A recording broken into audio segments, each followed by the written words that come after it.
Bismillahirrahmanirrahim. Alhamdulillahi Rabbil Alamin. Wassalatu wassalamu ala ashrafil anbiya'i wal mursalin wa ala alihi wa sahbihi ajma'in. Assalamualaikum warahmatullahi wabarakatuh. So, brothers and sisters, first of all, let us begin our program today with the recitation Umur Kitab Al-Fatihah.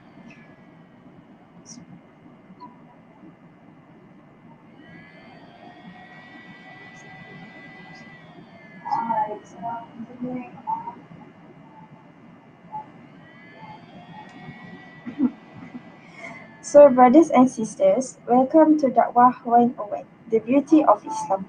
This program today marks the second series of Dakwah 101, a collaborative event with Quranic Youth Club under Centre for Community Engagement and Service, CENSERV, with MISI Club IIUM, Persatuan Kebangsaan Pelajar Islam Malaysia Kedah, Halal Industry Management UITM, Kelab Amatur Intelektual UMT, Sahabat Pusat Islam UNIMAP, Wakil Siswa YADIM UMS.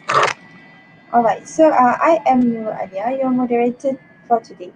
Alhamdulillah, praise be to Allah that today during the month of Ramadan, we are very fortunate to have our honorable speaker, Brother Muhammad Khairul HASMEET with us today. We also would like to show our full gratitude and appreciation towards all brothers and sisters as our audience for today. Brothers and sisters, Dakwah 101 is a program that aims to guide participants on how to answer related matters about Islam, especially misconceptions towards Islam, to the other people. Without further ado, let us start with the first question.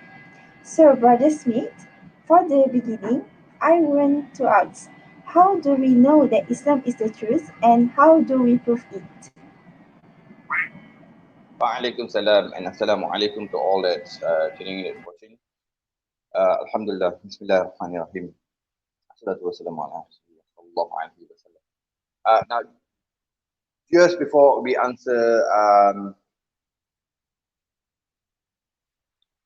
I answer your question, I just want to introduce what is our aim and what we do at New Age Da'wah, because I've been getting a lot of WhatsApps messages asking me what is this New Age Da'wah. So basically, New Age Da'wah is why we name it New Age Da'wah is because it's for the youth, and the youth are New Age. They're not obviously old age, right?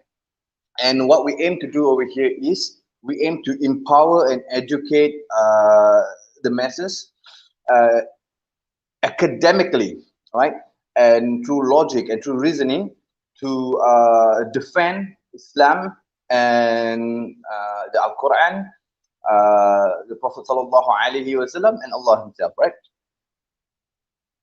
Of course, I'm not saying that because I don't want people to take this out of context. I'm not saying that Allah cannot defend Himself. Astaghfirullah, of course not, right? But defending in terms of with people who are Islamophobia people, right? And sisters, brothers, it is not only for the non-Muslims, okay? Because this is affecting our own people, our own brothers, our own sisters. It can affect your friend, it can affect your cousin, it can affect your children, right? It can affect your siblings, right? How many cases have we heard of people leaving Islam? Okay, now these are the reasons that because they don't know what really Islam is, and then they get influenced by atheism, they get influenced by other religions, other beliefs, right? And then they leave Islam and they become apostates, right?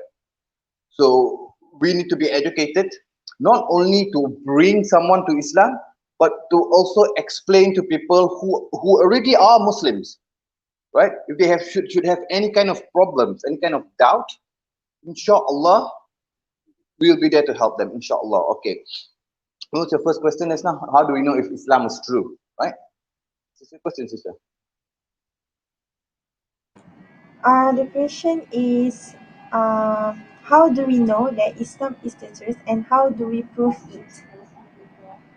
Okay, so that's two questions, right? Yes. So yeah. So look, when we look at the when we ask a question, right, or when someone asks a question and use the term proof, what is proof and how do we prove it? Can we prove the existence of God? We can't. Can the atheists prove that God doesn't exist? They can't, right? So word, as Allah makes it very blatantly clear in the Quran, words, when we use it or when someone uses it, when we don't understand, we have to define them, right? That's why Allah says, like, if you read the part of the whole embryo, words are very important when we use them. Now, can we prove that Islam is true? Yes. Um, how do we do this? Through reasoning. How can we trust reasoning? Very easy. Ask yourself this question, or ask the person who's asking you this question. For example, how do you prove that your parents are your parents? Right? How do you prove that? They'll probably answer you by saying that, uh, oh, DNA test. Yeah, but you don't have a DNA test. I, maybe around 10 to 15% globally have a DNA test. And even if you have a DNA test, it's only 99% accurate. So if you want to go with science, that is just a possibility, right? Because it's not 100%. So it's a possibility. You might be changed in the hospital. Your name might have been mixed up, or whatever, right? So how do you know that your parents are your parents? You don't have a DNA test today, but you believe concretely that your parents are your parents. You do. Why? Well, you look like your father or your mother. You believe that your parents was not a free-spirited individuals. You believe what they told you that they are your parents. You believe that through what, family testimonies, right? You believe what do we call it, birth certificate, this, that, and the other. So these are reasons that gives you the belief that your parents are your parents. It is most likely that you are the son or daughter of your father, then you are not the son or daughter to your father. So this is what belief is, and this is what we do. We believe, okay? We believe in this, we believe in that, we believe in the other. Now, to prove the trueness of the Quran, to prove the trueness of Islam, we kind of get into a gray area where we start to debate, especially with non-Muslims. We start to say, oh, the Quran says this, the Quran says that, right? The Quran talks about this miracle, the Quran talks about that miracle. Brothers and sisters, if we put ourselves in a non-Muslim shoe, right, who've never read the Quran, who don't know the concept of Islam, they don't know, right? They're not going to understand what you're talking about. Right? To them, this is just something, you see, they are standard one and you're teaching them algebra. They might know the numbers that you're talking about, but they will not understand the concept of what you're talking about. So there's really no point to go to the Quran yet when someone asks you about Islam. Right? So you say this. Very easy, very simple. Allahu Akbar. Is it true or not? In order to prove that Islam and the Quran is true, first of all, you need to prove that the Prophet ﷺ was actually claiming what he claimed, that he was the Prophet of Allah, is true. Because by default, brothers and sisters, if the Prophet was telling the truth, and of course we as Muslims, we believe that 100% that the Prophet was telling the truth. So if he was telling the truth, by default, the Quran, Allah, and whatever other things that the Prophet said would be true. So we don't need to prove the Quran, we don't need to prove the existence of Allah. What we need to do is we need to prove to them that the Prophet was saying the truth when he made the claim he is the Prophet, he is the messenger sent by Allah. And how do we do this? Right? Once again, we go through reasoning. So, for example, why do you believe that your parents are your parents? My dad looks like me. Okay. Let's look at the Prophet's life, right?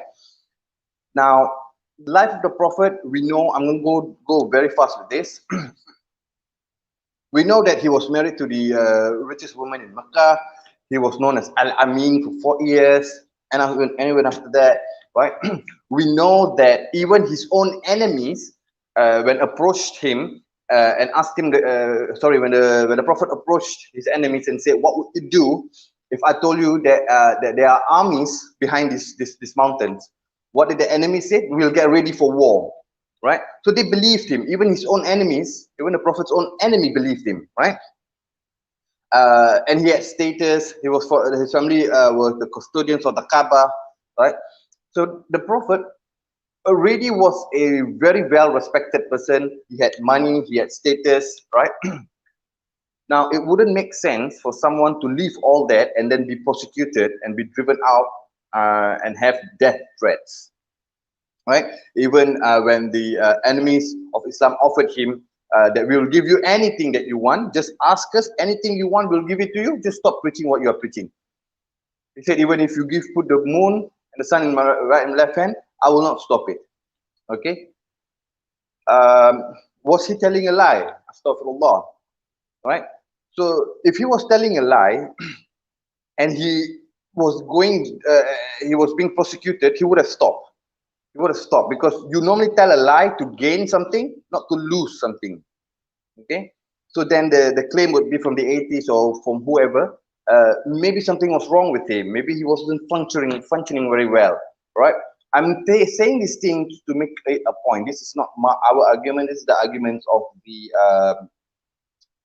non-believers out there, the kafir, right? So how then do we know if he was or was not? Simply because when you look throughout the whole history of Islam, you've got the highest intellectual individuals who have contributed to science in very spectacular ways. And it wouldn't make sense that these individuals would have not seen this if this was a work of a mad person. For example, like Ibn Sina, right? Then we have Fatima, who is the actual sister, right? Who built the first university, which is in Morocco. So we got all this. Plus, at that time, when they sent the scholars to go and listen what the Prophet ﷺ was reciting, right?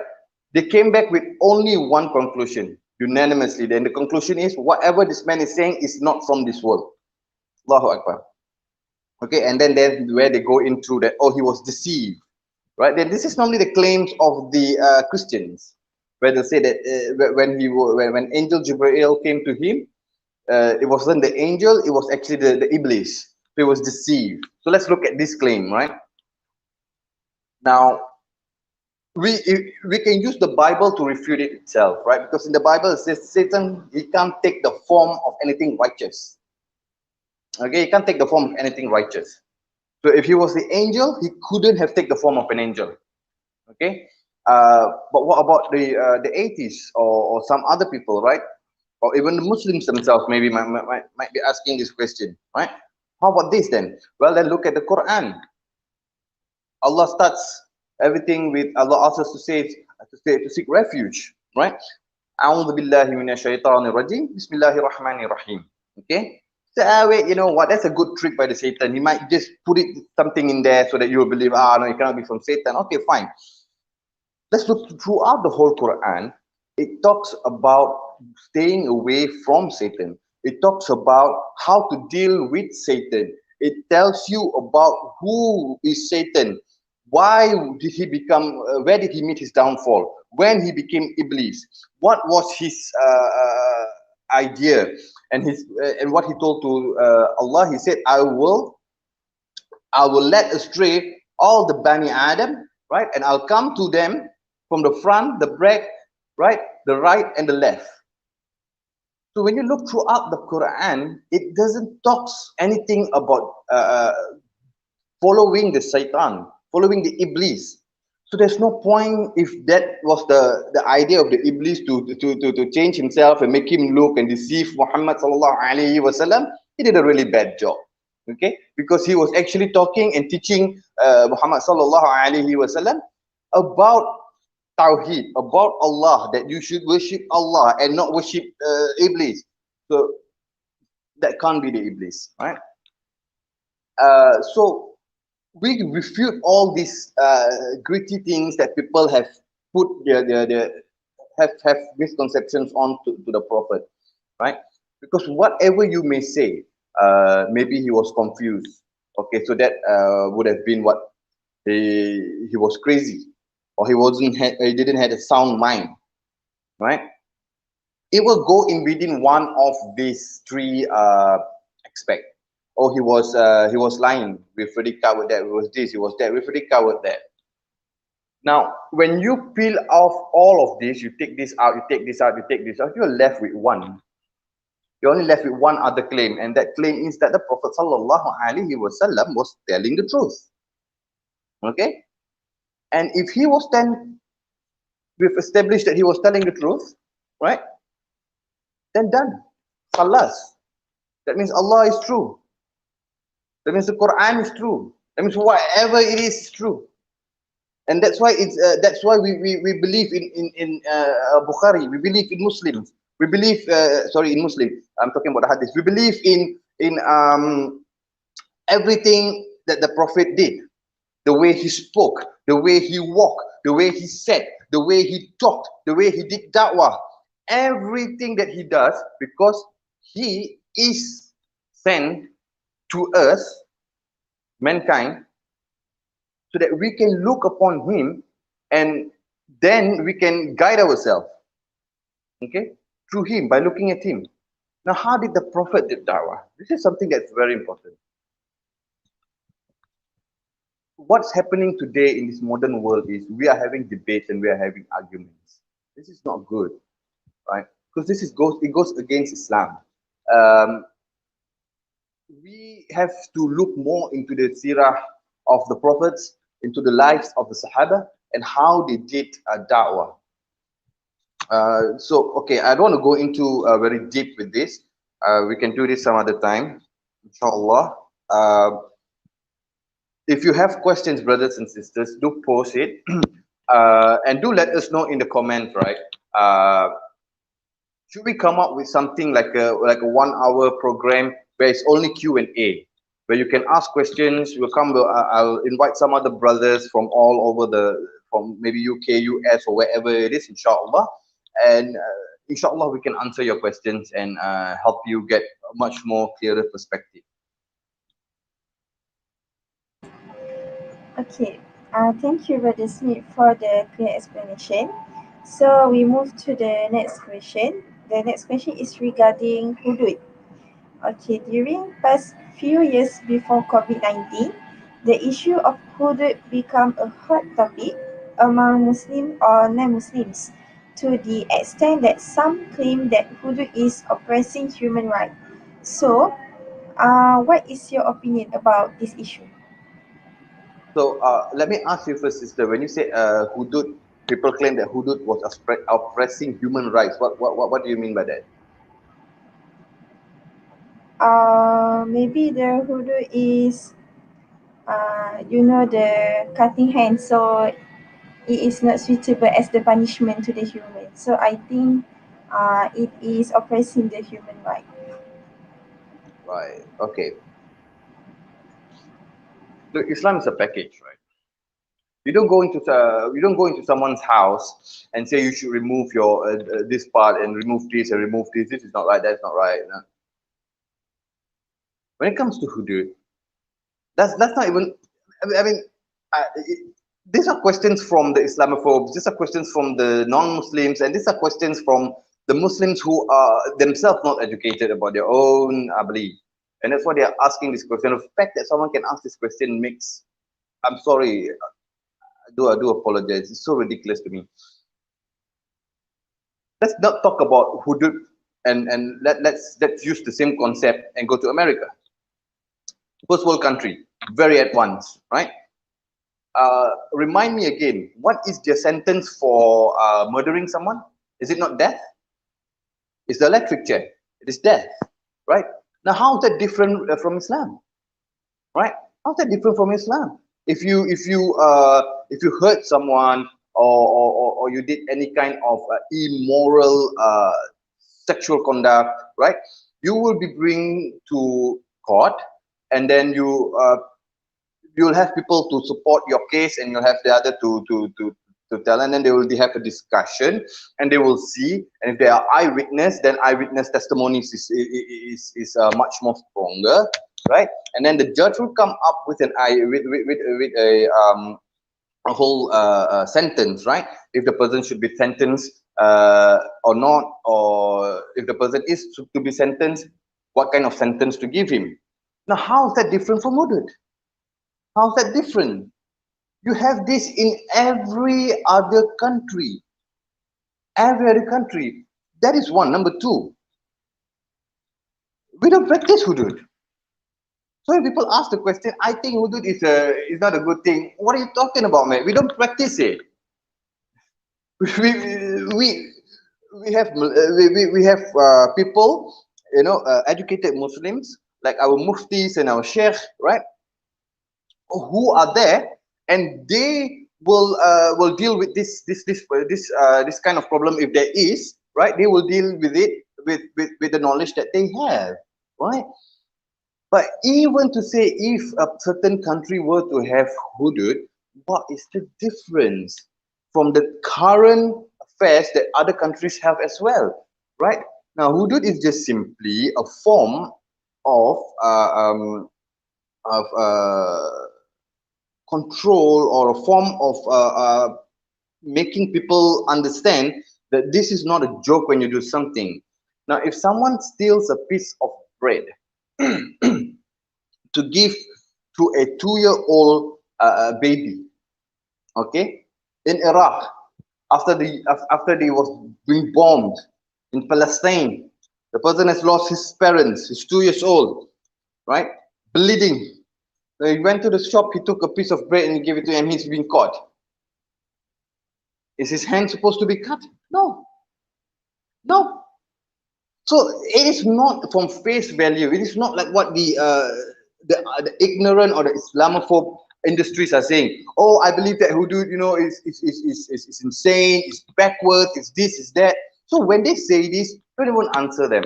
Don't even answer them. Number one is because we have got more reliable and educated sheikhs and muftis to be able to answer this. Okay, we are da'ins. We don't come up with fatwa. Okay, we are not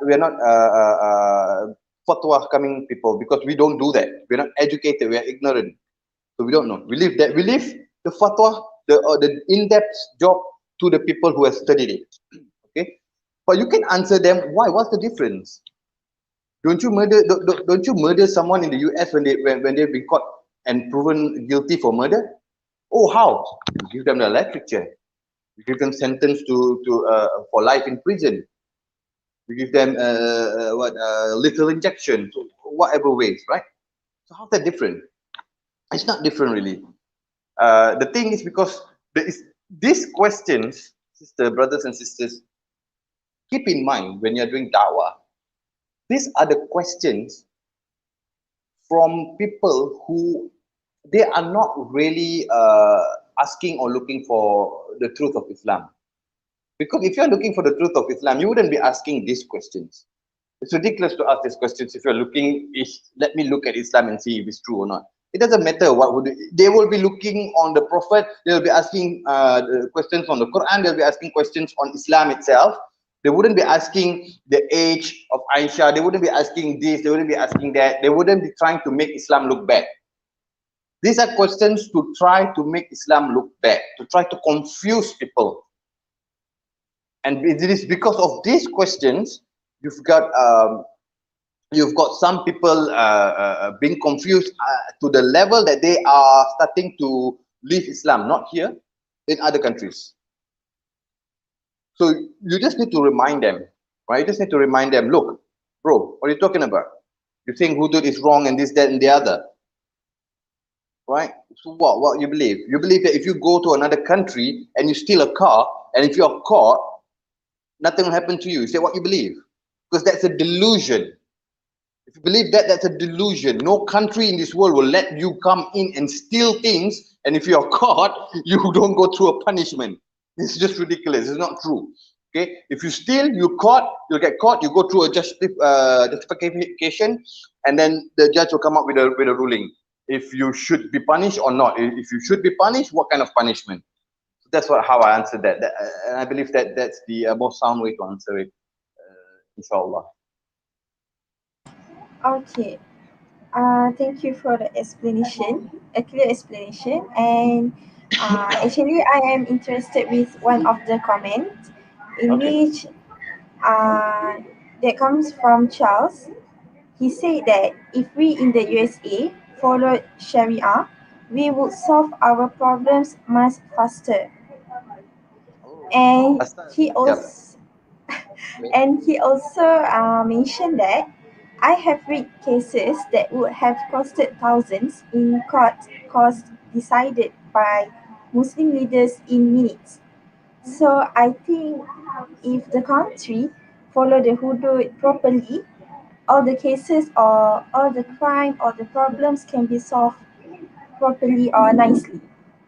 Alright, so we go to the third question, in which Sister, why just 1 second. is Sister, just one yes. second.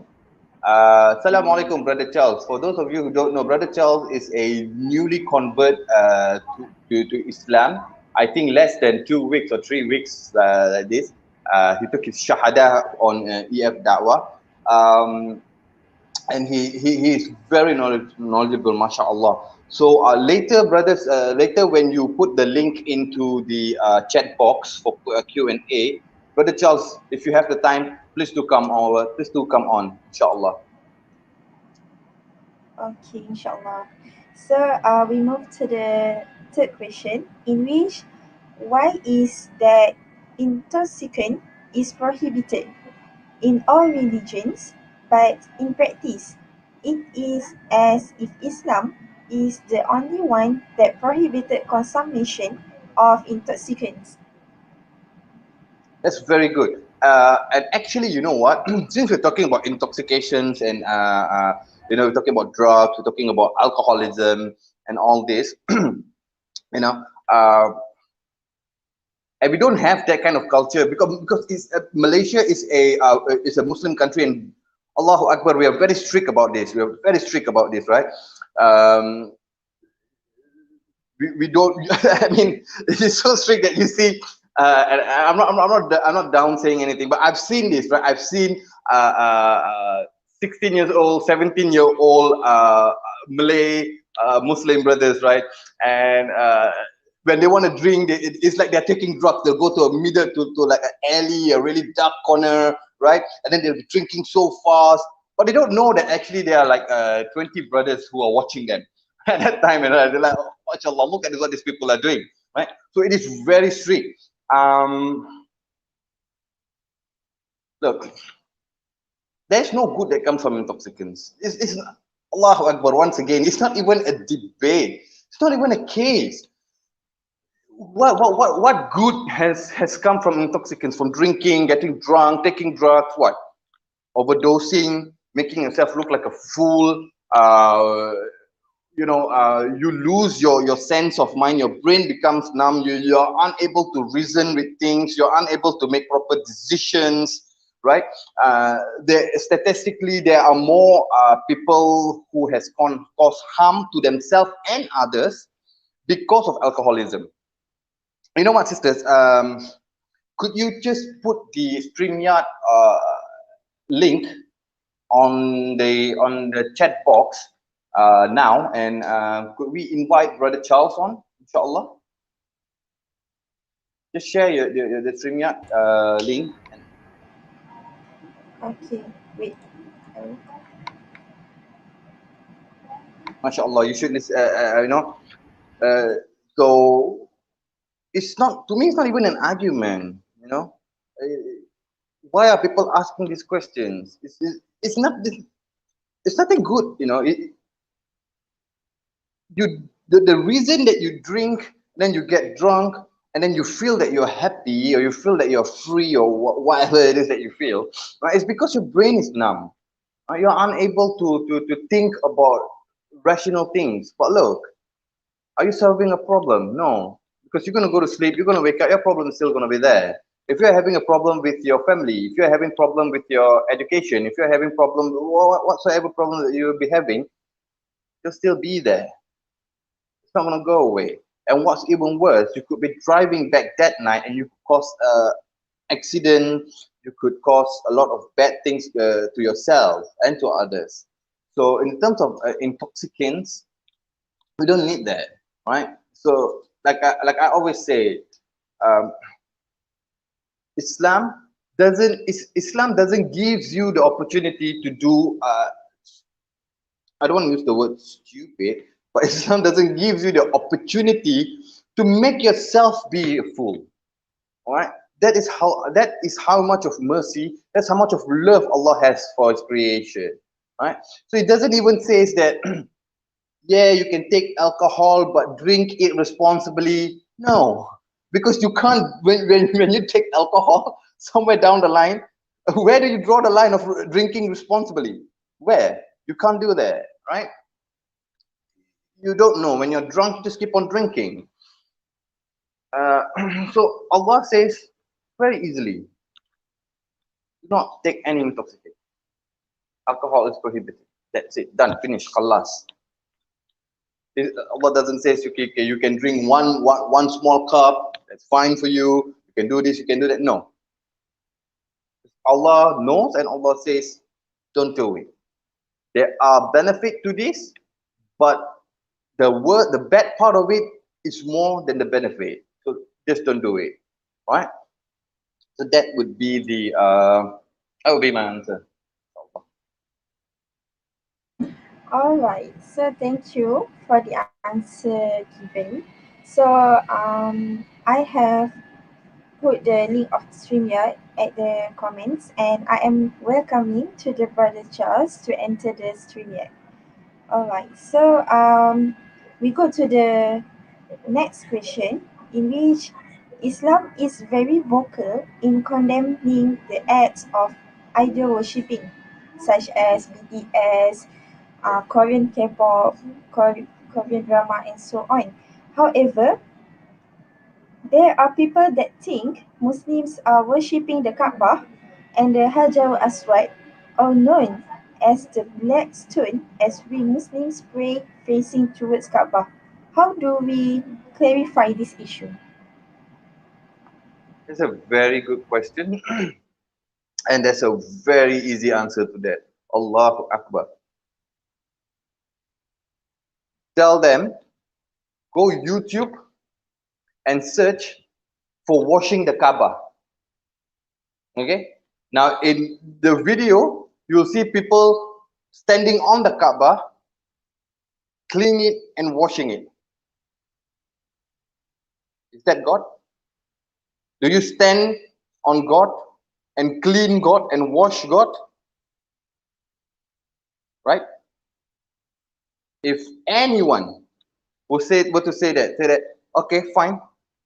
Do you stand on your idol, who you perceive to be God, stand on him, walk all over the idol, right? Wash him, clean him, and do all these things? You wouldn't stand on him. You may wash him, but you wouldn't stand on him. You see this being done in the Kaaba. Okay? So their answer is, but you bow down to it and you kiss the black stone. I kiss my mother. I do. She's not my God. What are you talking about?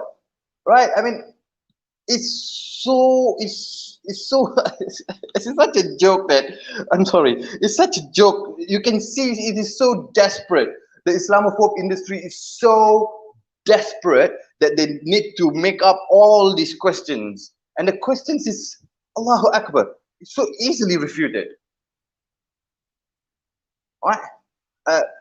If that guy's a football fan, I'm a crazy football fan. Right now, I think Portugal. There was this very good striker. He was a striker. His name was Raul. Every time he would score a goal, he would kiss the ring in his middle, in his finger. Right? He'll kiss it. I will kiss it. So is that his God? No. When he was interviewed, right? They asked why every time you kiss, why every time you score a goal you kiss your ring, and his answer to that is because I believe that my success comes from my wife, and this is my wedding ring. So to show her, because I know her watching, she's watching, to show her that that I honor her, that I love her, right? I kiss the ring every time I reach success. Of course, she thinks success is scoring a goal, and you can see why. So the black stone, when we kiss it, has nothing to do. Assalamualaikum, brother Charles. Well, alaikum salam. Assalamualaikum, Uncle Rahim.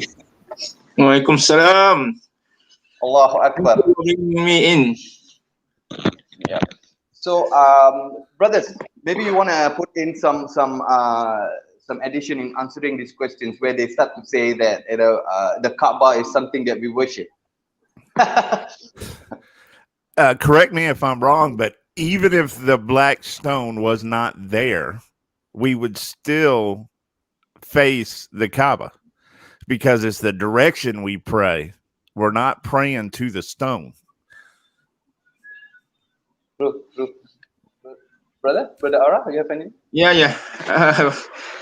Okay, if you can remember the history of our prophet, even before he become even before he was been elected as a prophet, there's one incident where the Quraysh leaders was fighting among themselves.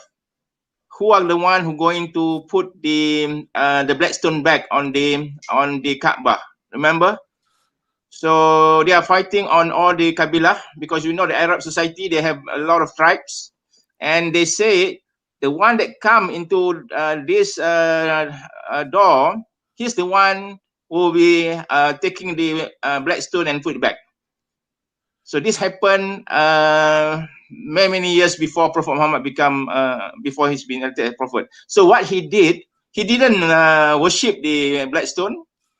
What he did, he take the clothes, okay, and then he asked all the tribe leaders to hold it, and he put it on the black stone on the clothes, and then they bring the black stone to the place. So that's the leadership that been shown to Prophet to the world, how Prophet Muhammad settled dispute from the tribe, and that is a sign of leadership. No one worship that black stone, okay, even until today. That's number one. Number two, there's also a hadith or story of Sayyidina Umar when they asked about the black stone, and what he did say that this black stone has no power. It's just because I saw Prophet Muhammad just kiss it, and that's the reason why I kiss it. If any one of us have opportunity to go to Mecca, inshallah, pray that you will have opportunity to go to Mecca. Actually, the black stone is nothing compared to if we pray or we get the opportunity to pray inside the Hijr Ismail. The term is Hijr Ismail, the place where all our dua will be fulfilled. That's a place, one of the many places in Mecca. So the place, if you go, is always full. Okay, the only time that you can go in is during maybe 12 noon or midnight. Okay, that's a place. If you go to Mecca, make sure you get opportunity to go inside it and pray and ask for dua. Not the black stone. Okay, not the black stone. Thank you. So, Alhamdulillah, very good answers from both the brothers. Now, the reason I invited the brothers on is because we've been doing this and it's always me. So, I'm just going to quote something in Malay. Kadang-kadang malas juga tengok muka sama je kan. You know, so in English that means sometimes it gets pretty bored, right? Looking at the same face. So I've called some other brothers, mashallah, very knowledgeable. So to sum it up, we do not pray to the Kaaba, we do not pray to the black stone. It is where we look Two, it is a direction, and it shows unity of the Muslims. Now, if there's a problem, the Jews also pray to the temple, right? So to sum up, sister, yeah, go ahead with the second question. Alright, so for the next question, it is about the practice of Islam. Some people perceive Islam as a hard religion because we have 5 time prayer, we have zakat, we have the charity, we need to help other people. So we need to fast for a whole month, we need to pay zakat and so on, so forth. How do we clarify this issue? Is Islam truly is a hard religion? Yeah. So the question is Islam truly a hard religion because we have pay zakat, we have to fast for 30 days, we have to pray 5 times a day, and so on and so forth? That's the question, yeah? Yes. Okay. To me, I'll just say now, it's not even hard, man. It's not even hard. Forget about 30 days fasting, right? Okay. Some of us even fast on following the sunnah of the Prophet sallallahu alaihi wasallam on Monday and on Thursdays, right? 5 times. Well, it's not. You have time. I mean, for those who ask the question, you have a period of time. Allah didn't say that it's 1 o'clock Zuhur. You have to do it within 5 minutes. That's it. Do it now. Stop whatever you're doing. Do it now. No, Allah gives you time, right? It's not hard. How long does it take? How long does it? It takes 10 minutes. Literally, if you want to look at it, it takes less than 5 minutes if you perform your salah without all the sunnah. Right? It's such a simple thing. So when someone says Islam is a hard religion, I will first ask them to define the word hard. Because when you say hard religion or tough religion, this word or this idea is it could be subjective. Because you know what? Like I said, you know a very rich guy, very popular, very famous, the lead singer of Linkin Park, right? Chester Bettingfield or something like that was his name. Now he committed suicide. I'm sure he was facing a lot of problems in his life. Now his life was tough for him to commit suicide. But in terms of that, he wasn't a Muslim. He wasn't a staunch Christian. He was rich. He was famous. He had everything people would want, literally.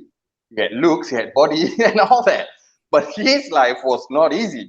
Compared, if you go to a place in India and you see a Muslim family who is living in cardboards. Now in India, the poverty situation is so bad that you have families literally living in cardboard homes, right? They are much more happier than the people who are living in Hollywood. So what is toughness? We have to define that first. What about you, brothers? What's your take on this? Well, Yeah. if you go ahead. Proceed. Go ahead, brother Charles. If you compare it even to, they say that this is a tough, but the prayers actually take less time than the Catholics have 5 prayers a day that they do that they call the liturgy of the hours, and they take longer than what we do, and they even add to that, the prayer beads, the rosary. So that number one, when you are a committed Muslim and you actually love Allah, it's not going to be hard for you to do this, because this is, you're wanting that time to come where you get to, be in his presence and speak to him. So I don't think that they can consider it tough. I get the question, because I think it's the same question that they would give to others, but I think it's a question you'd probably hear a lot in the US, but when you're truly committed to it, it's not going to be difficult. I agree with Charles. Basically, it's about love. Okay, if we love somebody, we want to spend time, the whole time, with the person that we love. Okay, even our mom, we love our mom, we will love our family, we will love our spouse. We want to be to be together with them all the time. Okay, we travel thousands of kilometers just to be with our loved one, and God provided us only 5 times a day to be with Him. I still remember, okay, when I was in the state way back. And what we did, we have to pray during winter. You just imagine praying in winter. You have to take wudu in winter. But because of the iman, because of love, you can do it. So our body need rest. Our mind also need rest. Even if we sit down in the computer for hours and hours and hours, finally we will get crazy. Okay. But you see, it's a very good plan. How it's been planned for human, okay, for human. Just early in the morning, before the sunrise, we already wake up. We do our prayer. Just 2 rakat, very few, just a few minutes, and then in the midst, just before our lunch or after our lunch, again another 4 rakat. After maybe 4 or 5 hours of working. And then again, there's another rest in the evening. And then after the sunset and before you sleep. If we really follow this system, you'll see our body will be different. But the way we are doing today, we wake up late and then we sleep late. Okay. And our body don't have enough rest. And finally we get tired. So why not we change our system, our body, that we sleep after Isha, for example, 10 o'clock, and then you wake up at 5 in the morning or 4:30, 5:30 in the morning, fresh, making prayers, and that's the best time. You know, that's the best time. Is night time. So we change the system. The system is good for our body. It's been changed by our activities, because for us, we thought our activity is greater than being with God. No, our activity is just if God want to give us wealth, want to give us happiness, He will give even without we are doing work. For example, you see the Arabs, okay? The Arabs in Middle East during Ramadan, they only work from 10 until 4, for example, just a few hours during Ramadan. And sometimes you find the productivity is more than working the whole day or the whole night. Okay, so what is important is the productivity, and we are healthy and we're happy, and that is life. Okay, so that's what I see after many years of working. Wallahu alam. Allahu Akbar. Just before we continue to the next questions, for the brothers and sisters who are tuning in or listening in, if you have any questions, write it down in the chat box. If you want to come on and join the panel and ask the questions, you please feel free. Questions are very important. If you have any kind of thing that you need to be answered, inshallah, we've got a very good panel here, very knowledgeable brothers. Inshallah, we'll be able to clear your misconceptions. And also, before just very fast, for the brothers and sisters who are listening in, I would like to extend an invitation to you, which is in this next coming week, 2 days, right? For this week until the next program, right? Go out every single day, just go out and approach one non-Muslim and talk about Islam to him or her. You know, just on a very simple basis, and try to get the questions that they have, the misconceptions that they have, right? What are they saying? Now, this is very easy to do if you have non-Muslim friends, right? So don't debate, don't belittle their religion, don't say anything.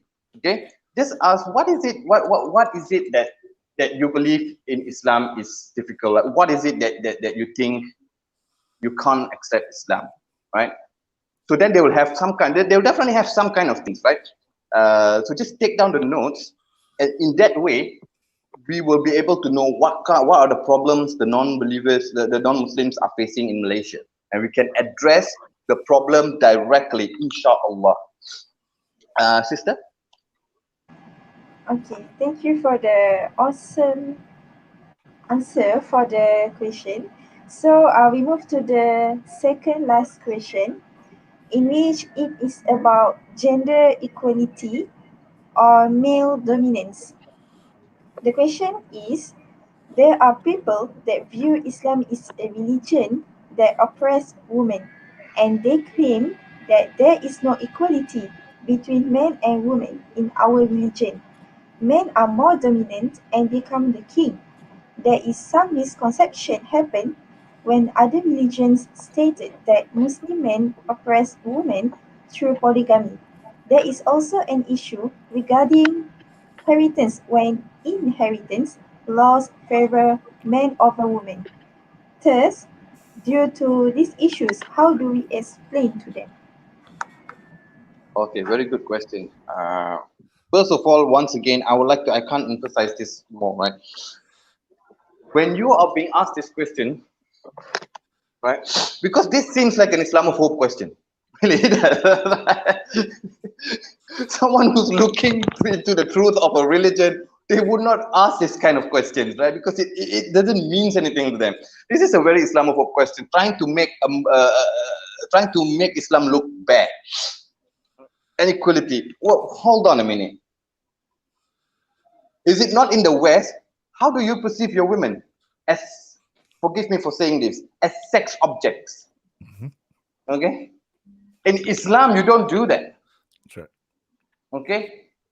You are not able to sleep with someone, pay her a bunch of money, and then throw her away. You are not given that freedom. You have to marry her, and once you marry her, all the rights and responsibility of a husband falls upon you to her. Okay? There in itself annihilates the whole question, annihilates what these Islamophobes are trying to do. Okay? In Islam, a woman or sister is given a very high respect, a very high level. You don't just use them and throw them away. No, you can't do that in Islam. Like how the Westerners do, like how all the all these what atheists are looking at, and so on and so forth. All right, we can't do that in Islam.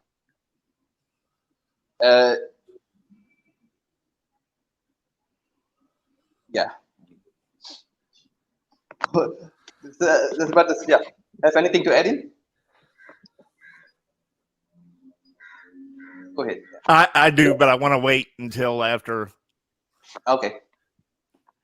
Go Okay. ahead, There's a very general question always been asked by those non-Muslim. Okay, but the history tells, if they learn about, when somebody asks me about what you are proud of Islam, I just tell them that how Prophet Muhammad achieved to transform the desert Arabs, the arrogant and ignorant desert Arabs. Okay, we know the history of the Arabs. They are the people that kill their own daughters. They are the people that fight for years over cattle, years and years and years. Okay, and nobody care about the Arabs, because at that time the Roman and the Persian are two great empires, and because of that, Allah just sent a prophet, send a Quran basically. So send a Quran, and prophet is to reveal the word of the Quran, the message from God, the love letter from God to the whole mankind. Okay, and you see, just between one generation, I can say just about 50 years, one generation, the society changed, and we have a famous woman scholar. Aisha is the best woman scholars. Yeah, a best woman scholar where all the males have to meet Aisha and to learn from Aisha. Please give any other example of any other religion that a woman scholar is being given a very high regard. Okay, so you see the different how our prophet, how he really good, he really for example, upgrade the ladies to become a great scholar. It's not been done in any Christian or any other religion. Number one. Regarding the wealth, okay, or the when somebody die, why it goes to the man twice compared to the lady. Many years ago, there's a guy, a Chinese guy, he wanted to become a Muslim. So we talked and we discussed, and then he asked me about question of this inheritance. So we have to understand the question about inheritance. Your money is yours, okay? Tell any non-Muslim, they don't have to worry about their money when they die. They can use the money to give to whoever they like when they are alive. Okay, when we are alive, the money is ours. We can give to our daughter, we can give to our friend, we can give to charities. It's our money. Only when we die, and there is no hibah. Okay, we have the term hibah. There's no written will where the money should go. Then the wasiat, okay, will take over. And why is men given twice portion of a lady? Because it's a responsibility for a man to take care of the family. Okay, but don't be surprised if you calculate. For example, if you have 2 daughters and 1 son, don't be surprised that the daughter will get more compared to the son. Even the son is 2 portion, because what goes to the lady, the daughter, will be used totally for hers, because that's hers. Okay, but what is been given to the son is also have to be taking to use it to take care of the whole family. So do a lot of learning, do a lot of discussion, because there's a lot of confusion among our society, and finally we are trapped. Okay, but basically what goes to the lady is theirs, and the same thing. Okay, the same thing. For example, if let's say, for example, if you work, for example, and your husband work, the husband is responsible to take care of the whole family. And when you work, the money is yours. It's up to you whether you want to give to the husband or to take your money, because it's yours. But it's a responsibility of a husband to work and to take care of the family. Wallahu alam. I think that's what I see the issues. Very clear explanation. Yes, Brother Charles. Yeah, yes. And first of all, there's 2 videos. One is I haven't seen in so long, I would have to find it, and I'll send it to you, brother, and then you can always use it later if you want. It shows 2 young males, probably in their like 19, 20 years old, and they're at a fair or something like this, and there's all kinds of people walking around, and there's some young ladies that walk up and they're inappropriately dressed, and you can see the difference in how they talk to those ladies. And then when 2 Muslim young ladies walk by afterwards, and all they say is, "What's up, ladies?" That's all they say. Because, and then there's another video where a woman walks around and she's not like excessively revealing or anything, but she's wearing regular, what Americans would consider regular clothing. And she's walking around New York for 5 hours, and she's getting followed. She's getting whistled at. She's getting several comments that are inappropriate. And then she puts on hijab and walks around for 5 hours. Now, there is one guy that looks, but when he looks, it seems to be more out of, that's unusual or something like that. Then and no comments, no whistles, nothing else. So it's a matter of respect, number one. Number two, as far as the as far as the inheritance, just like they said, that's the big thing that a lot of Americans don't understand. The reason why a male gets more is because that money has to be used towards the family, whereas the female, any money she makes or inheritance that comes to her does not have to be used for that. Now, she can, but she doesn't have to. And then the one thing that we're seeing in the U.S., I'm not sure about in your countries, but you're seeing the feminization of men. You're starting to see where the lines between what a male's job is and a female's job is not the lines are blurring. And the problem with that is that the way that it is set up within Islam is that we are supposed to be the men and taking care of the family. It's going to be a sad day for a lot of these people if we ever have an incident where we have to actually go hunt our food again, because there's going to be a lot of men that don't have the manhood to be able to do that. So it's very important that they understand that it's really a more of a benefit. Women in Islam get more of a benefit, really.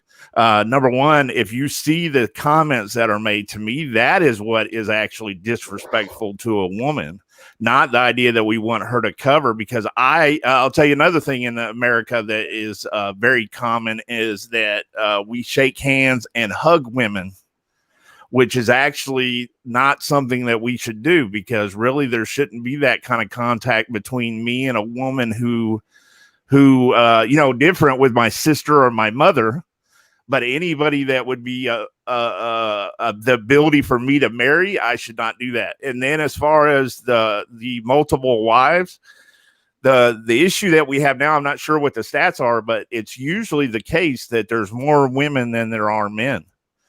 And so those women have to have the same livelihood. In other words, you can't treat one really good and the other one and another one poorly. They have to have basically the same livelihood. And it's really out of a sense that there's women that need to be taken care of. And a lot of the prophets' wives, peace be upon him, were actually help me with the word I'm looking for. Their husbands had died. I can't think of it right now. Yeah, widow. So they were widows, and what's bad is if you see in some cultures, widows are mistreated, and not in Islam. So to me, it's the part of the beauty of the religion. I think that a lot of people just don't understand, because we're starting to blur the lines of what is appropriate behavior. Allahu Akbar. I just want to add a little bit something. Maybe the brothers and sisters who are listening in here, you can use this, but use this wisely, because this is a very I wouldn't say bad. It's a naughty answer. I would say it's a naughty answer. Right? When someone asks me, why is it in Islam there is no equality in women and men, I'll say, oh, that's simple. Because women can give birth and men can't. Men produce sperm and women can't. So there's no equality. That's a naughty, but be wise in it. Yeah. So yes, sister. Should we open to the participants to ask questions, or do we have more questions, sister? No, if I can add a bit. Oh yeah, sure. Yeah. Sure. Okay. But basically, what we need to do in our society is to train our boys. The problem is this, or sometimes what happened to a lot of family is that the mother do everything, or they have a maid and the maid do everything, and finally the children, especially the boys, they are just like king from small. They don't even wash their own dish, for example. So as a mom, it's our responsibility to raise a good man. Okay, it's our responsibility.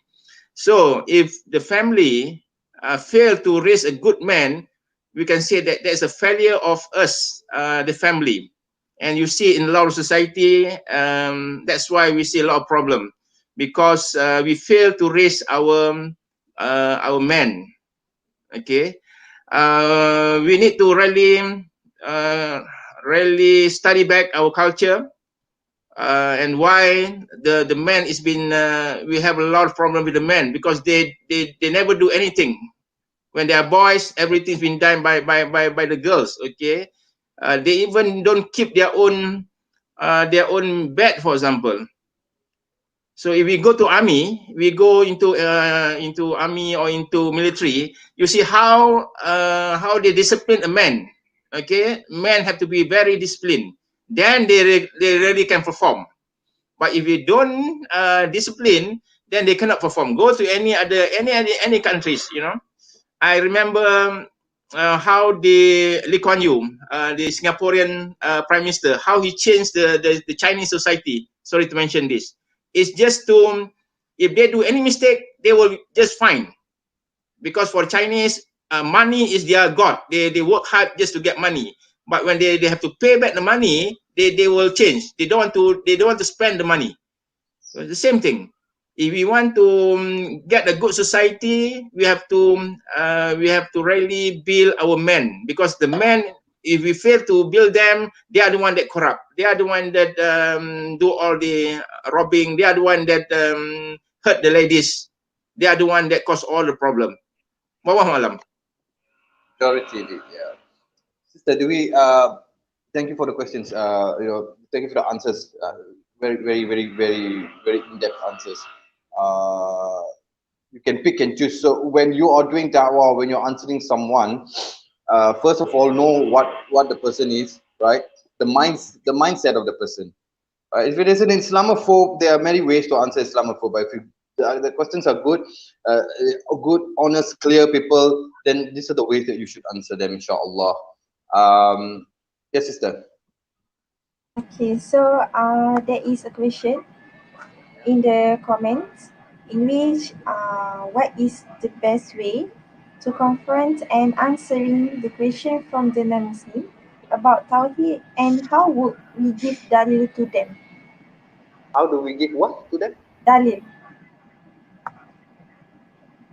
Tawheed, and how do we give dalil? To me, Tawheed is the oneness of Allah. Okay. Now, the most shortest surah in the Quran, right? Al-Ikhlas. Allah tells this very easily. Qul huwallahu ahad, and Allah's finish. Say Allah is one, uniquely one. Right? Done. Now, if I were to, and I've done this social experiment, right? So when I talk to the non-Muslims and I try to explain Tawheed, this is how I do. I say that God is uniquely one. Okay? Similar, in a similar sense, right? And this is for an example, okay? How your father is uniquely one. Okay? You can't change your father. No science can do that, right? Your dad is going to be your dad forever, right? Now imagine you disowning your father. Go up to your father and say, I disown you. You're not my father from today onwards. That man is my father. I don't even know him. I've never seen him, but he's my father. You are out from my life, right? That is the concept of shirk. Okay, that's the concept of shirk. Once again, I'm not saying this is same, this is equal to Allah. Of course, Allah doesn't get disappointed. Allah doesn't get angry, you know, because Allahu Akbar. Imagine God getting angry. We wouldn't be here today. There will be no earth, right? So that's just to answer, to establish to the non-believers, people who don't know about Islam, what is shirk, how it works, and what is tawheed, right? So one of them actually asked, hey, you know what? Michael Jackson is only one. It's not going to be another Michael Jackson. So is that a tawheed of Michael Jackson? Right? So I said, no, okay, look. Look, that's a good. I mean, yeah, I understand him because I know this guy. And he's an honest person, right? So I say, okay, human beings are one in a sense of, okay, they may have some special. Allah may have give them some specialty, like you say, Michael Jackson's good in dancing, good in singing, so on and so forth, right? But he's not the only one. You have Linkin Park. You have I don't know, so on and so forth. All these other people, singers and all that, right? But when we talk about Allah or God, the attributes that He has, only He has. You know, it doesn't. It's not that Allah is one, and then there's another being or another angel that is similar to Allah. No, Laisa kamithlihi syai. There is nothing that's like Him. Laisa kamithlihi syai. There's nothing like Him, and that is what Tawheed is. La ilaha illallah. This is the definition of Shirk and Tawheed. Brothers, do you want to add anything else on this? I'm sure you want to. I can see it. Go ahead, brothers. Okay, that's a very interesting question. Basically,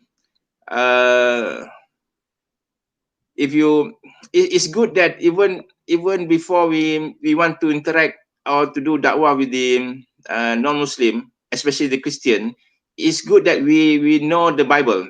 Okay, but before you want to read the Bible, make sure you understand Al-Quran. Make sure at least you have gone through the whole Quran, reading the translation. Okay, that's the minimum. Or if you can, at least the 2 verses that you have to memorize, the Surah Ikhlas and the Ayatul Kursi. I think everybody knows that. Okay, that's a very important surah, Ayatul Ikhlas. That's the measurement. Okay, anything that goes against Surah Ikhlas, meaning it's not God. As easy as that. But I just like to mind you, I met a lot, I discussed with a lot of Christian, many Christian, and don't be surprised, in the Old Testament, very clearly mentioned, there's only one God, one and only God. Even Jesus did say, okay, one and only God. Sometimes I make jokes with my Christian friend. Didn't your English teacher tell you the meaning of only? O-N-L-Y? Okay, one and only God. You can check. Okay, so they can, you see, basically. I like to discuss with the Christian a lot. I spend much of my time discussing with Christian because I want to learn them. I want to learn. Basically, I want to learn. I don't ridicule them. No, I want to learn from them. And there's a lot of good people, nice people, who really want to search for truth. So we have to explain to them nicely. Because we are sorry to them. They can't see what we see. We are very lucky that we are born in this country, and then we can compare things. We can see the truth. And but there's a lot of people who are stuck. They can't see the truth. Okay, they see the Muslim. What is been mentioned in the BBC, all the negative part of Islam, until they meet and discuss with Muslim. Then they were surprised. Actually, Muslims are good people, and we are very proud. We are good people, basically. And you just imagine the anti-Islam, they spend billions of dollars to talk bad about Islam, but every day more and more people are converting to Islam. More knowledgeable people are converting to Islam, and don't be surprised because now we are in the age of thinking. Okay, everybody have their own mind to make their own decision. So when we want to discuss, we have to know our stuff. Okay, and we have to tell it nicely, and how we behave. That will bring people to us. It's not by giving ayat or by debating with them, by getting angry with them. Nobody will come to Islam by being angry, or we will never become a Christian if somebody hate us, somebody speak bad word about Islam or hate Prophet Muhammad. Okay, so it's our own behavior.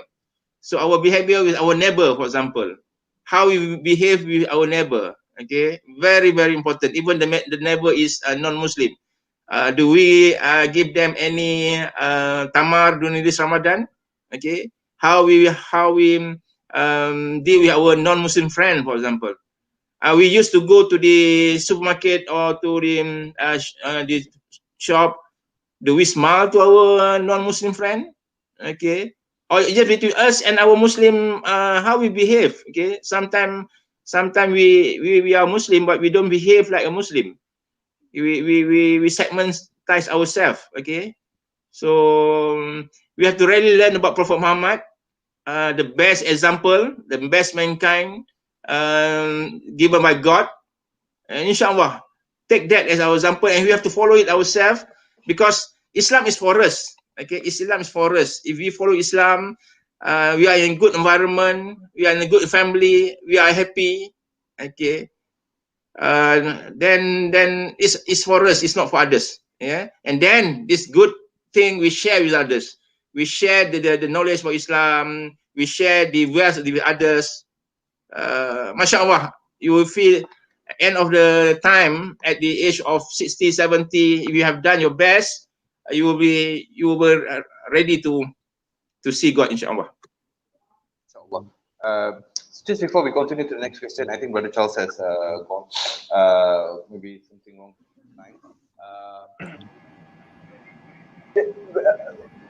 Brothers and sisters, when you're listening in, do suggest to us what are the concepts that you want. Do you want to talk about philosophy? Do you want us to talk about philosophical understanding of Islam? Do you want us to talk about dawah in focusing what is it? Christianity? Is it Hinduism? Is it Judaism? Right? I don't think so. In Malaysia, a lot will ask about Jew because you don't find Jews in Malaysia, right? So what are the concepts? Do suggest. Actually, to bring in Brother Ara was also from our last conversation. As one of y'all suggested, or few of y'all suggested to have like one or two panels. So Allahu Akbar, we did consider that what you suggested, and we took it on board. So please do suggest to us, right, what you need, and inshallah we provide. Now maybe next week or the week coming after, I think it is only fair that we do a whole stream only on Q&A, because apparently Q&A is so important, but we don't have enough of time for Q&A. So let's just do the whole stream only for Q&A. It's for you. You come up, you ask whatever question it is, right? You ask, inshallah, if we can answer, we'll answer it. You can ask anything. You can ask about infinite regression, what's the world, atheism, this, that, and the other. Inshallah. Sister, do we have any other questions? Yes, the question is come from Noharima Shakirin. In which in Islam we have few mazhabs, and some people see that as this unity between Muslims. How do we clarify? Very simple. That's not discrimination. Done. Finish. Alas. So no, I mean, this is no. Look, the core understanding, okay, the core belief are all same. They're not changed. There's no change, right? Like, for example, let me give you a very, very good example. Okay. Salat.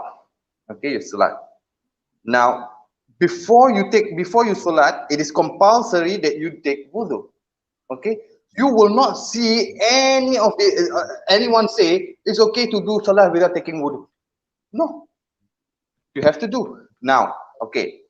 When it comes to the sunnah, then some people say, okay, like you see the at-tahiyyat, right? You have some people, they'll put their finger like this, like that. Some people will be like this. Some people will be straight, right?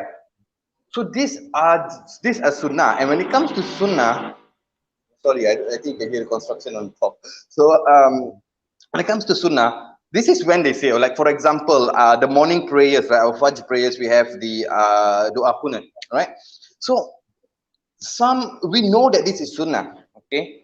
And this is sunnah, it's a muakkad, it's a very important sunnah. You should follow if it's possible, right? But some school of study says you don't have to do it, okay? Now, if you look into the deeper into this, they always give you an example. Like for example, Maliki, right? Maliki say you don't have to do your this if you are rushing for work or whatsoever problem that you have in the morning. But if you do have the time, if you have the freedom of it, then doing it is better. So when it says there is this unity between Muslims regarding the 4 mazhab, that is incorrect. That's incorrect. They don't have this unity at all. They are all same. Only thing, one says that you can stand and pray. The other one says that if you are sick, you can lie down and pray. That's all. You know, you can sit and pray. You know, one says that you can take wuduk this way. The other one says you take wuduk, instead of putting the water just in the front of your hair, you have to wet your back and forth. This unity? No. Same thing? Yes. So it's just the way, that's all. You know, you go to Damansara, the goal is going to Damansara, you can use this way and you can use that way. At the end of the day, you come to Damansara. You don't end up in Subang.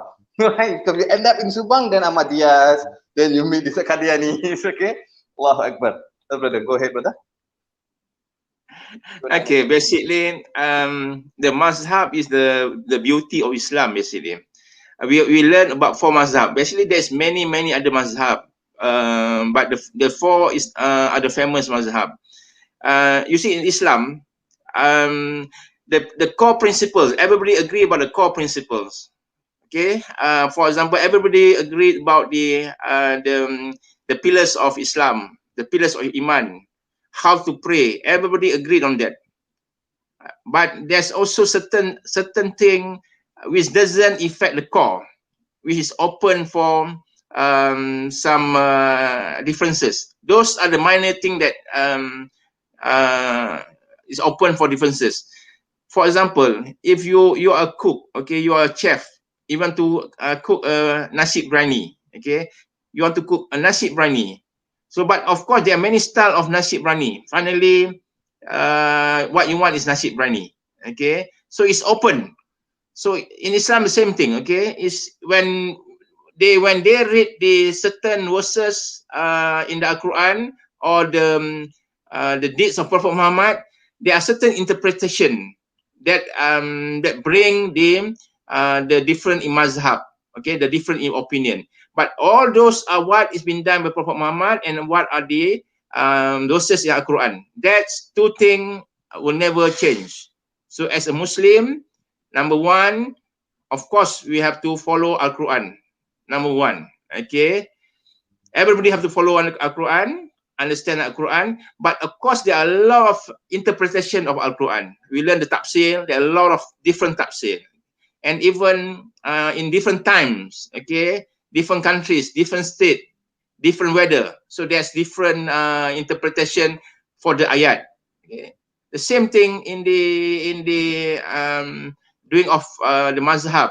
Everybody pray, as what brother Khairul mentioned. Everybody pray. Okay, nobody say, no mazhab say we have to pray subuh 3 rakaat. No, it's all will say 2 rakaat. All will say Zohor is 4 rakaat. All will say Asar is 4 rakaat. Everybody agree on that. There's only certain minor thing which the ulama or the scholars have different opinion, and we are not forced to follow a certain mazhab, okay, except for certain countries. We have to follow the Quran, we have to follow the Sunnah, the Sunnah, but mazhab is option, okay. And also you have to understand those scholars, the mazhab, Hanafi, Maliki, they are friends, they are teachers among themselves, they learn from each other. So it's not disunity, but as time goes, okay, there are people, they are supporters that feel they are better than the other groups.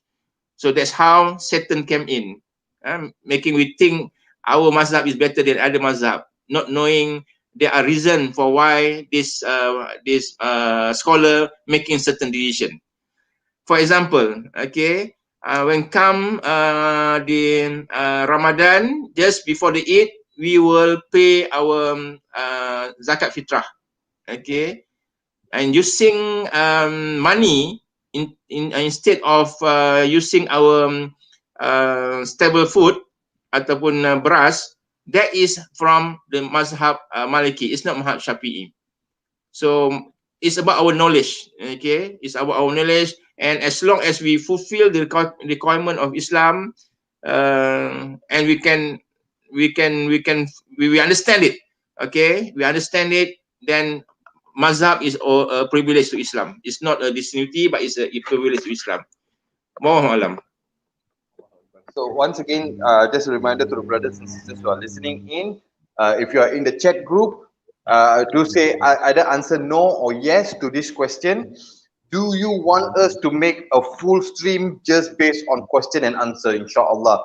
Just answer yes or no if you have the time, or you can put it in the suggestion box, or you can even answer now. Very fast, sister, do we have the other questions? Yes, the other question is come from Nur Fatin Fatihah. In which, sir, how to engage with atheists? How can we start to talk to them about Islam? Maybe you can suggest some points. Very interesting question.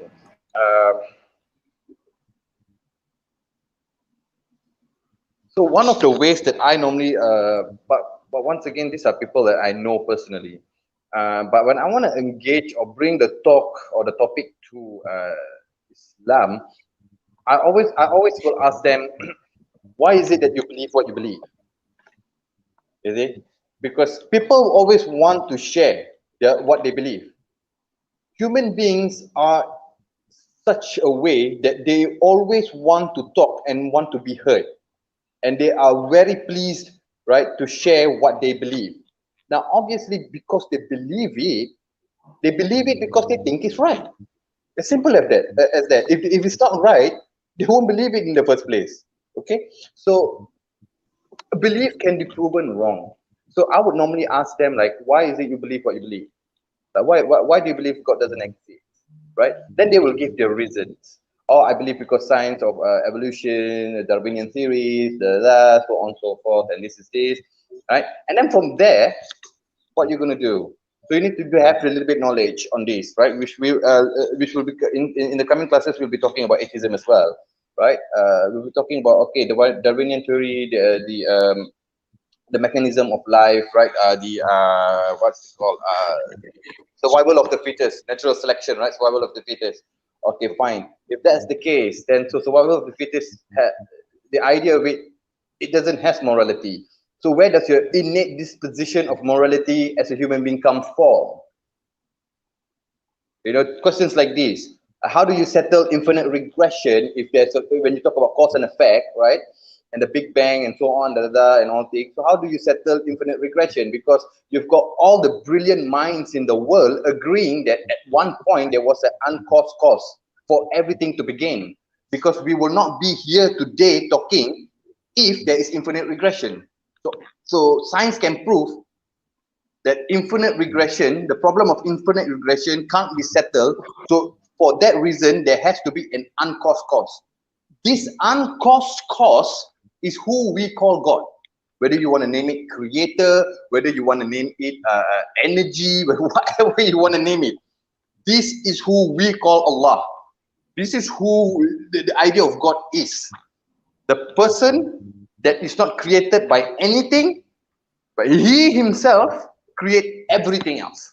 So he's the beginner of everything else, right? Which is very interesting in this theological point, philosophical point. If you come to a very sharp conclusion, when you go to the Trinity in the Christian religion, I normally ask them this very simple question. Okay? Do you have to be alive in order to speak? Do you need to exist in order for you to talk?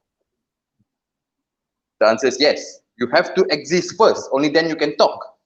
So in that sense, the Trinity is gone. Because God then had to exist to talk Jesus into existence. Because the claim is Jesus is the word of God. So God had to exist first before Jesus can come. So there's no equality over there anymore. Done. Finish. Halas.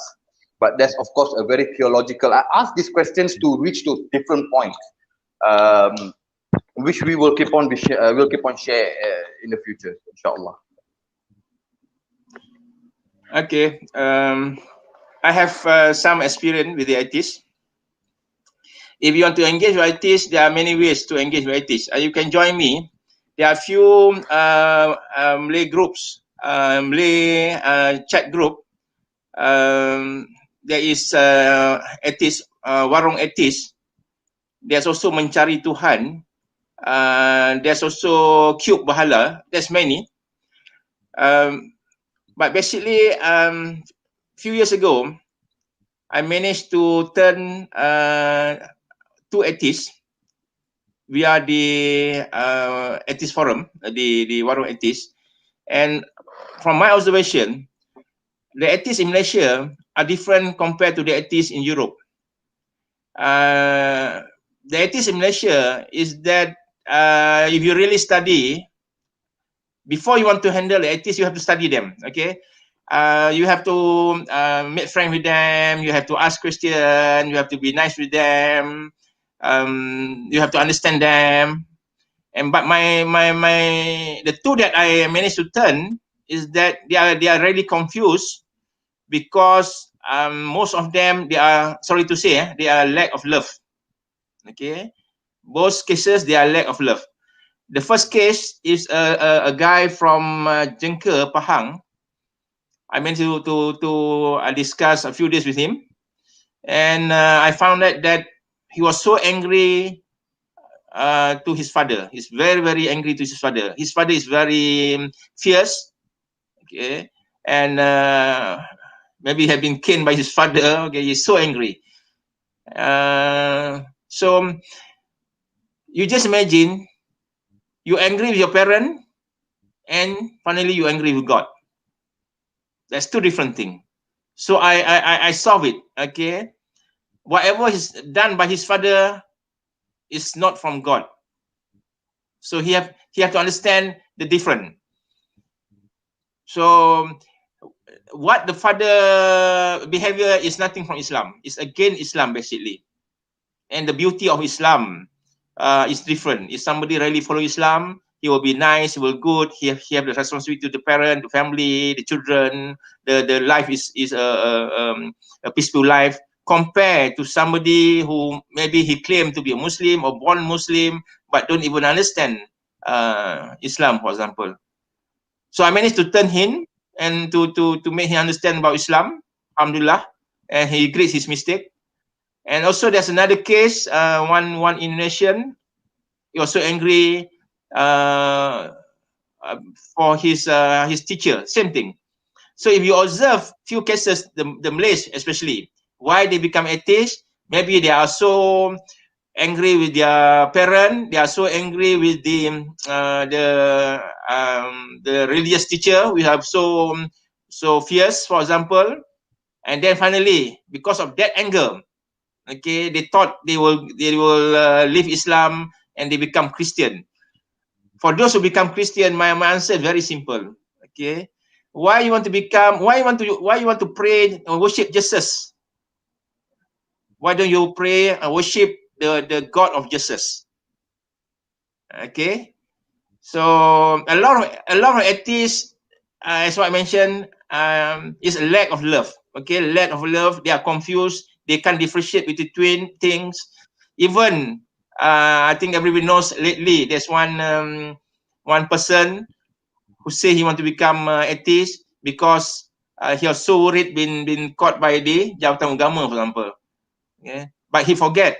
Okay, he can get away from the Islamic regulation in Malaysia, but he can't get away from God. Okay, so but deep inside him, he still love God, he still understand, but just because of the pressure, and suddenly say he don't love Islam, he want to get away from Islam, and that's happened with a lot of people.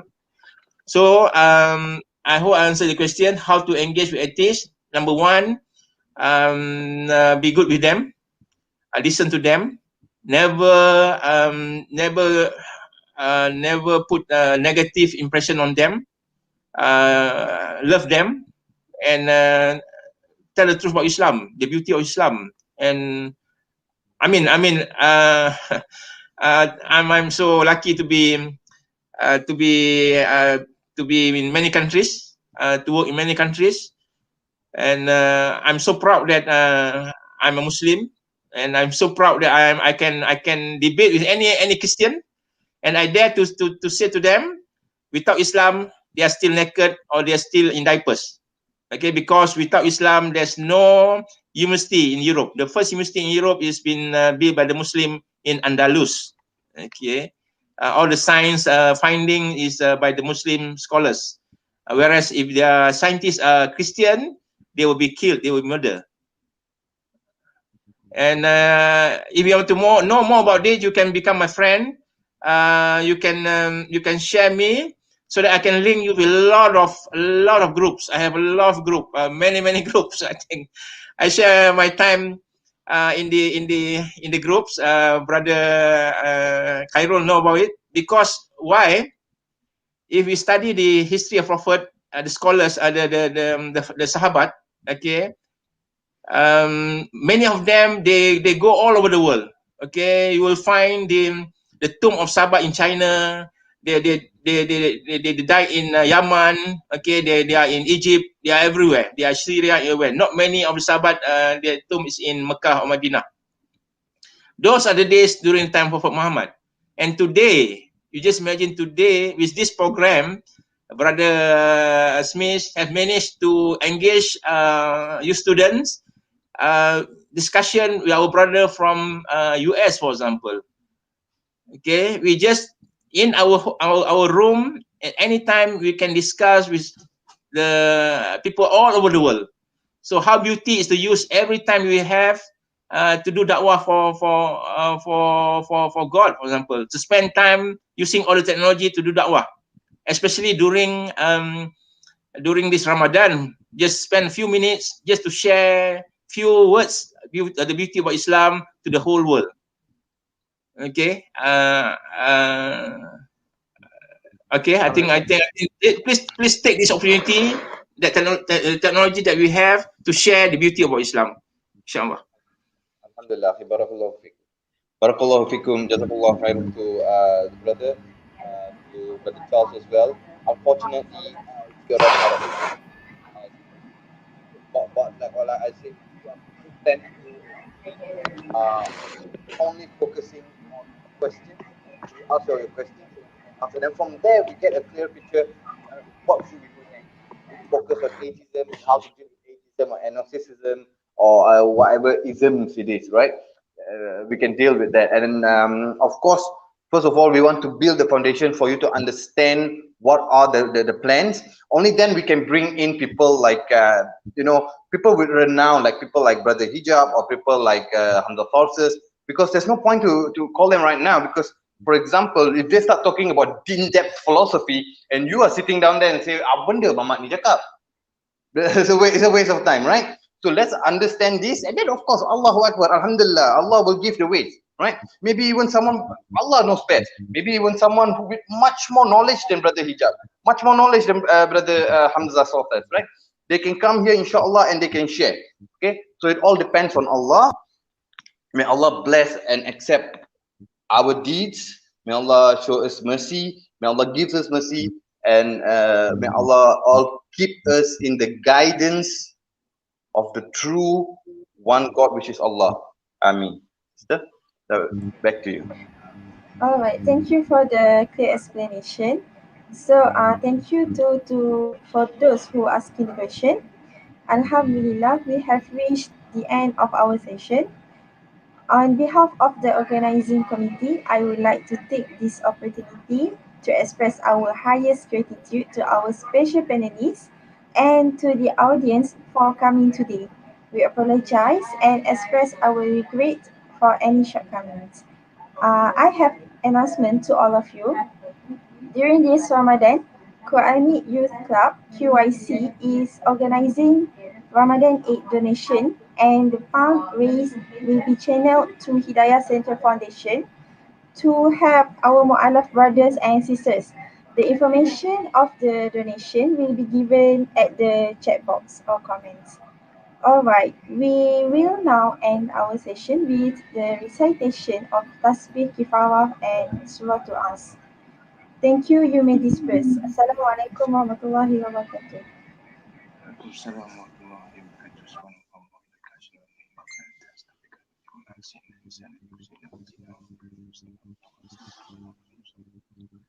Assalamualaikum warahmatullahi wabarakatuh.